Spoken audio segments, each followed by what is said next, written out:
Bonjour à tous, c'est Yuna, j'espère que vous allez bien. Aujourd'hui on se retrouve pour une petite découverte de manga. Je n'en fais pas souvent, mais j'aime bien de temps en temps, j'espère que vous aussi. Et aujourd'hui j'ai décidé de vous faire découvrir un manga que j'adore, enfin c'est surtout un mangaka que j'adore. Et il s'agit de Les Mémoires de Vanitas. Donc Les Mémoires de Vanitas, c'est de Jun Mochizuki, qui a aussi fait le sublime manga Pandora Hearts. Alors je pense que vous connaissez beaucoup plus Pandora Hearts, au moins de nom, que Les Mémoires de Vanitas, mais ceux qui ont lu Pandora Hearts, je pense, genre je suis même sûre à 99% que vous connaissez Les Mémoires de Vanitas et à 90% que vous avez commencé à le lire, mais en tout cas voilà, je voulais vous en parler parce qu'il est quand même assez récent, il est toujours en cours, donc il y a 7 tomes en cours, enfin en attente on va dire plutôt, parce que voilà, avec la situation actuelle, eh bien on n'a pas de date de sortie pour le tome 8, mais en tout cas c'est un shonen qui est sorti en 2015 au Japon, en 2017 en France. C'est du genre action, comédie, fantastique, surnaturel, mystère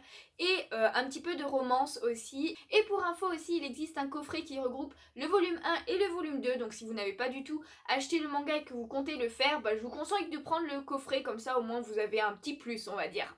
Avant de commencer par l'histoire en elle-même, je vais plutôt d'abord vous montrer les couvertures parce que c'est vraiment ça qui saute aux yeux en premier et qui donne envie d'acheter le manga. Donc voici le tome 1. Donc il s'agit de Vanitas que vous pouvez voir sur la première couverture. Voilà, il est sublime, franchement les couleurs, les jeux de couleurs sur ces couvertures sont juste magnifiques. Mais bon, vous pouvez reconnaître ça pareil sur Pandora Hearts. Donc voilà, ici je ne l'ai pas enlevé, c'est une étiquette avec un petit mot de l'auteur de Full Metal Alchemist qui dit en gros que maintenant qu'il a lu le premier chapitre, eh bien, il est obligé de lire la suite tellement c'est bien. Donc voilà, je vous les passe un petit peu, je vous montre derrière quand même. À chaque fois en fait, bon, vous avez le résumé en gros, et vous avez des espèces de cadres avec des scènes du manga. Donc c'est un peu la même chose à chaque fois, donc je vous montre juste pour ici. Et du coup, on passe au deuxième tome parce que sinon la vidéo va durer longtemps. Donc là, c'est le deuxième personnage principal, il s'agit de Noé. Donc voilà, et franchement, elle est vraiment très très classe. Voilà, hop, la troisième qui est juste magnifique et qui est une de mes préférées. Franchement, elle est sublime. Donc voilà, Vanitas et Noé. Vous voyez les jeux de couleurs, c'est juste sublime. J'adore tellement cette artiste parce que en plus, voilà, elle dessine. Donc j'appelle ça une artiste aussi. Là, le tome 4 qui est clairement aussi, avec le tome 3, ma couverture préférée. Donc là, il s'agit de Jeanne, donc un personnage assez important quand même, mais qu'on retrouve pas de suite quand même, c'est pas au tout début du manga. Mais voilà, franchement, elle est magnifique, j'adore. Ensuite, on a le tome 5. Alors le tome 5, il est un peu particulier parce que ça, c'est l'édition limitée. En fait, c'est un peu comme les Fairy Tail, je sais pas si vous voyez, mais des fois, il y a un manga qui sort avec deux couvertures différentes. La couverture normale et la couverture édition limitée. Donc celle-ci, c'est l'édition limitée. Je vous mets juste ici la normale. Donc voilà, n'hésitez pas à me dire laquelle vous préférez. Et du coup, voilà, moi à chaque fois, j'essaye de prendre l'édition limitée parce que comme ça fait un petit plus dans la collection. Ce qui est un peu dommage, c'est que par exemple sur les Fairy Tail, eh bien quand on retourne la jaquette, eh bien on a la vraie couverture, alors que là pas du tout. Mais bon, c'est pas grave, de toute façon. Hop, on adore quand même. Donc voilà la 5. La 6, voilà, un personnage qui arrive assez tard dans l'histoire, donc je ne vous en parlerai pas, mais qui est assez sympa quand même, assez stylé, j'aime toujours les couleurs. Et le 7, donc le dernier qui est sorti pour l'instant, et pareil, deux personnages qui arrivent plus tard dans l'histoire, qui sont vachement cool, et du coup voilà, franchement, n'hésitez pas du coup à me dire quelle est votre couverture préférée. Moi je vous dis c'est la 3 et la 4, et après je ne sais pas encore quelle tête a celle de la 8, mais c'est pas grave, en tout cas voilà, c'est vraiment un gros plus pour ce manga, c'est la couverture qui tape à l'œil direct, on a envie de savoir de quoi ça parle, et du coup je vais vous redire de quoi ça parle. L'histoire se passe à Paris au 19e siècle alors que la ville subit des attaques de vampires. Pourtant la loi des vampires les interdit de s'en prendre aux humains, du coup ce n'est clairement pas normal. D'ailleurs je vous mets des images du manga en même temps juste à côté pour que vous puissiez un petit peu apprécier la beauté des dessins et tout, qui est aussi beau que les couvertures en fait tout simplement. Du coup on suit Noé qui est un vampire et qui est à bord d'un dirigeable se dirigeant vers Paris. Ouais, un dirigeable qui se dirige, ouais c'est pas mal. Mais en tout cas il a été envoyé par son maître pour retrouver le grimoire de Vanitas qui apparemment serait sur Paris. Celui-ci est un grimoire qui est craint de tous les vampires parce qu'il aurait la capacité d'altérer le véritable nom des vampires, ce qui peut les rendre fous, voire les tuer. À bord de ce dirigeable, Noé rencontre la jeune Amelia. Alors qu'il l'aide à se remettre d'un malaise, il se rend compte que elle aussi elle est un vampire. Soudain, un individu, donc un humain, sort de nulle part et essaie de s'en prendre à Amelia. Noé la sauve, un combat s'engage entre les deux, mais Noé arrive à fuir avec la jeune femme dans les bras. Sauf que celle-ci, qui est toujours en plein malaise, commence à perdre complètement la raison et s'en prend à Noé en le mordant. C'est alors que l'individu réapparaît et sauve Amelia en lui rendant son nom véritable grâce au grimoire de Vanitas. Et oui, en fait, cet individu s'appelle Vanitas et a hérité du pouvoir et du grimoire de Vanitas, le créateur. Mais ce Vanitas-là, eh bien, il se proclame docteur spécialiste des vampires et veut utiliser le grimoire pour tous les sauver et pas pour tous les tuer. Voici en gros le résumé du premier chapitre. Par la suite, Noé va suivre et travailler avec Vanitas pour essayer de découvrir un petit peu les secrets du grimoire, mais aussi pour enquêter en fait sur qui rend fou les vampires en altérant leur nom vu que ce n'est pas Vanitas, et par la même occasion les guérir évidemment. Au fur et à mesure des tomes, de nouveaux personnages vont apparaître évidemment, tous aussi intéressants les uns que les autres, et on va se poser des milliers de questions sur le passé de presque tous les personnages parce qu'ils sont quand même vachement bien décrits, hein, les caractères, ce genre de choses. C'est très bien fait et du coup voilà, c'est un manga où on se pose beaucoup de questions comme pour Pandora Hearts en fait. Maintenant, je vais vous donner un petit peu mon avis et je vais commencer par faire une petite comparaison entre les mémoires de Vanitas et Pandora Hearts. Donc, c'est la même mangaka. Donc voilà, je voulais faire une petite comparaison avant. Pandora Hearts, il est quand même beaucoup plus connu, hein, en même temps, il est juste génial. D'ailleurs, n'hésitez pas à me dire en commentaire si vous aimeriez une découverte manga sur ce manga, parce que même s'il est plus connu, je connais quand même pas mal de monde qui l'ont jamais lu, alors que ce manga est une vraie pépite. Donc voilà, n'hésitez pas à me le dire en commentaire, je le ferai avec plaisir.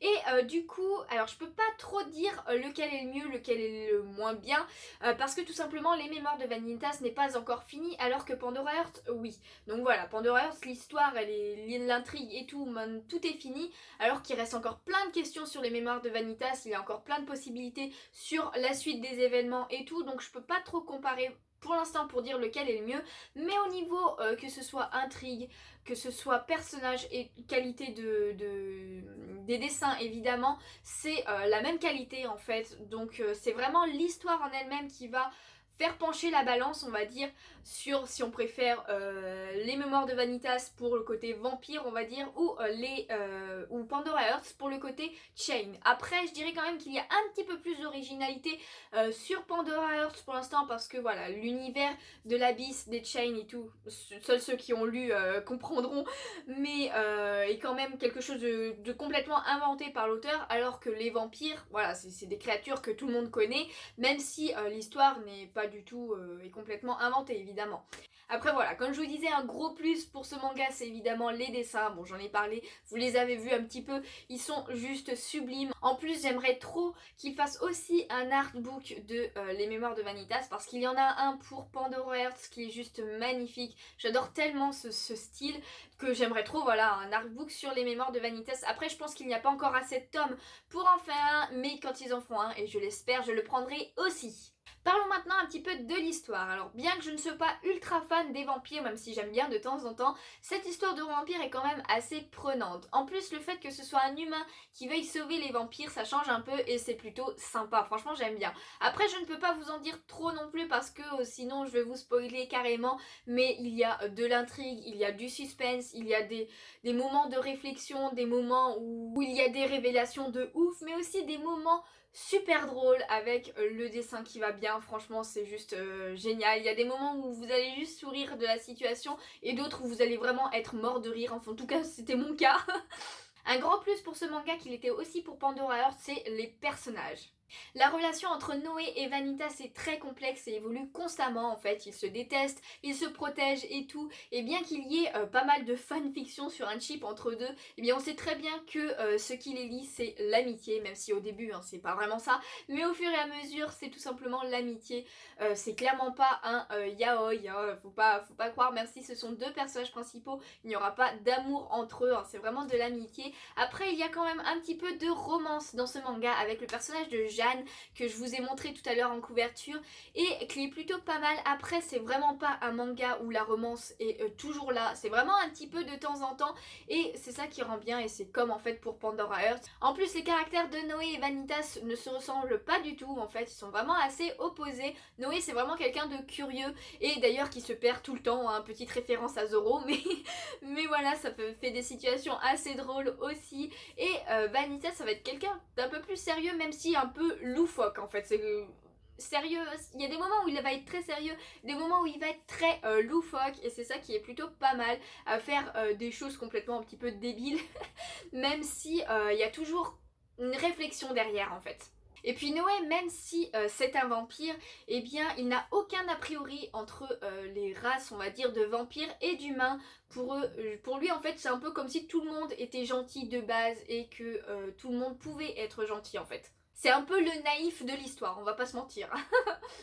Je reviens un petit peu sur le côté humour du manga parce que tout simplement cette mangaka arrive très bien à doser le côté humour du manga et le côté assez sombre de l'histoire, hein. Elle faisait aussi très bien la même chose dans Pandora Hearts, voilà. Et les côtés assez vraiment sérieux et tout, va pas y avoir des touches d'humour qui vont gâcher le truc, mais les côtés ou les moments en fait où peut y en avoir, et bien c'est très bien fait, c'est très bien dosé, ça va être des petits pics que vont se lancer les personnages ou des situations qui vont faire que vous allez être mort de rire, en tout cas c'était mon cas. Et c'est ça qui fait que vous avez un petit peu le sourire tout au long du manga et c'est plutôt cool. Dernier point, je dirais quand même qu'il y a un petit plus par rapport à Pandora Hearts. Voilà, je disais au début que peut-être que le plus de Pandora Hearts c'était le fait que ce soit complètement inventé, l'histoire des chains et tout, alors que là on parlait de vampires. Mais en fait Pandora Hearts, pour ceux qui l'ont lu, je pense que vous serez un petit peu dans le même cas que moi, n'hésitez pas à me le dire. Mais il y a des moments où je me perdais complètement parce que voilà, il y avait des moments où on allait dans le passé et dans le futur, des personnages il y avait des moments où on était perdu tout simplement, ou en tout cas moi j'étais perdue, alors que je ne ressens pas du tout cette sensation dans les mémoires de Vanitas. Après comme je vous dis il n'y a que 7 tomes pour l'instant, l'histoire peut se complexifier encore plus évidemment et c'est là que je vais commencer à être perdue. Mais pour Pandora Hearts il fallait que je lise le manga à la suite pour comprendre et pas que je l'achète au fur et à mesure parce que sinon c'était des fois incompréhensible et même en relisant des fois je recomprenais d'autres choses que j'avais pas compris au début. En tout cas voilà, ça le fait pour quelques mangas et pour Pandora Hearts c'est un petit peu ça, c'est surtout le cas pour les mangas où il y a des sauts dans le temps, ça c'est vraiment assez compliqué cette partie-là des histoires en fait. Après les mémoires de Vanitas, il n'y en a pas tant que ça et comme je vous le dis pour l'instant je ne ressens pas cette sensation de complexité, même si c'est pas une histoire toute simple évidemment, mais voilà c'était un petit plus que je voulais donner aux mémoires de Vanitas. Du coup voilà, c'est la fin de cette découverte de manga. N'hésitez pas à me dire ce que vous en avez pensé en commentaire. N'hésitez pas à me dire aussi si vous lisez le manga, à donner votre avis aussi hein, pour les autres et pour moi aussi, hein, histoire que je sache si vous êtes du même avis que moi ou pas. N'hésitez pas, comme je disais aussi, à me dire si vous voulez une découverte manga de Pandora Hearts. Ce sera un plaisir de la faire parce que c'est vraiment, je vous dis, une pépite ce manga. Il fait partie de mes mangas préférés en fait, tout simplement. Les mémoires de la Vanitas ne l'a pas dépassé parce que voilà, j'attends d'avoir vraiment toute l'histoire pour donner mon verdict sur lequel je préfère. Pour l'instant, évidemment, c'est Pandora Hearts parce qu'il est fini, tout simplement. Mais voilà, ça risque de changer à la fin des mémoires de Vanitas. Du coup j'espère que cette vidéo n'aura pas été trop longue pour vous et qu'elle vous aura donné envie de lire ce manga. N'hésitez pas à me le dire en commentaire aussi. Je sais que c'est compliqué pendant cette période de se procurer des mangas. D'ailleurs aussi je ne l'ai pas du tout dit mais dans la description n'hésitez pas à aller voir. Je vous mets le lien d'un site où il y a les scans du manga, donc vous n'êtes pas obligé de l'acheter, même si c'est mieux, je le conseille évidemment, rien que pour les couvertures, franchement elles sont magnifiques. Et du coup il est quand même dans la description si vous voulez lire au moins le premier chapitre, histoire de voir si ça vous intéresse plus ou pas, voire lire un peu plus que le premier chapitre parce que du coup en fait c'est ce que j'ai résumé.